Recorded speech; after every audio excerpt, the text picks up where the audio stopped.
Hey, I'm Corey Congilio from Martin Guitar, and I'm here at the world-famous Willcutt Guitars in Lexington, Kentucky. This is a fantastic shop. They really know how to do it here, and it's really great to be sitting in the video hot seat talking about some Martin guitars and the new reimagined standard series from Martin. Today we're going to be comparing the D-35 to the D-28, but let's talk about what they have in common, first of all. In the new reimagined series, you're going to find that aesthetically there's a lot of similarities. Martin has put the aging toner on the tops, added tortoise pick guards. Each instrument has its own particular inlay that would be sort of you'd be accustomed to seeing on a D-28 or a D-35 or an HD-28 or that sort of thing.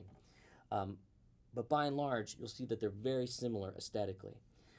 Most of the time, you'll see open gear butterbean style tuners. However, true to form on a D-35, they've kept the closed gear Grover style tuning machines.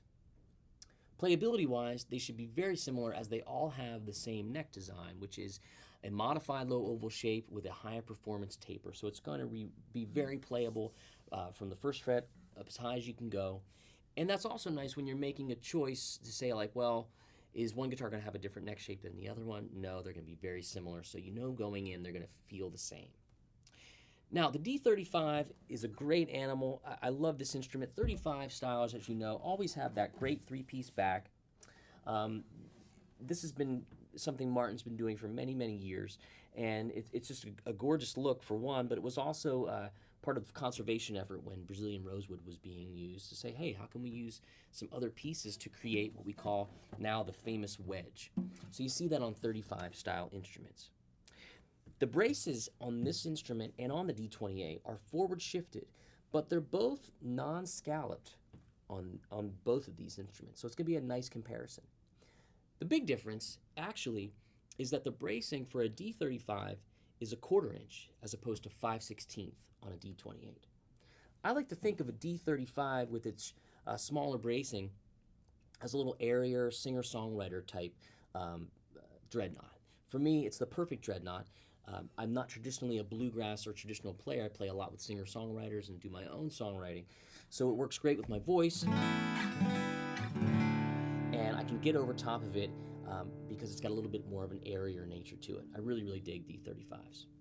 So what we're going to do is I'm going to play a little bit on this instrument, and then we're going to jump to the D-28 and really hear the comparison between the two. All right, here we go.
Okay, so there you heard the D-35 against the D-28 flagship models of the Martin line, and now even more flagship models of the reimagined standard series.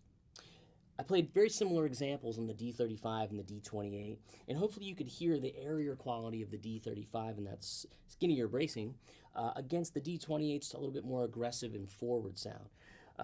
Again, I'm a big fan of both. I love the D-35 because it's a very unique dreadnought, but you can't beat a D-28 for sure.